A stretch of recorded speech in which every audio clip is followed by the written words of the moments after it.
हमरो भी पहिला वचन रहब जे परदेसा बात। हमरो भी पहिला वचन रहब जे परदेसा बात।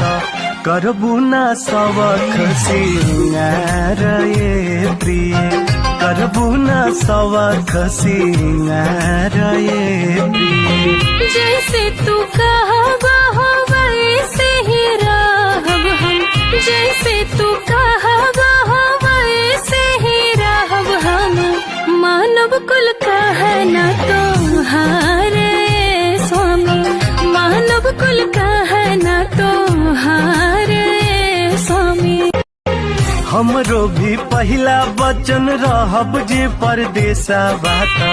हमरो भी पहिला वचन रहब जे परदेसा बात।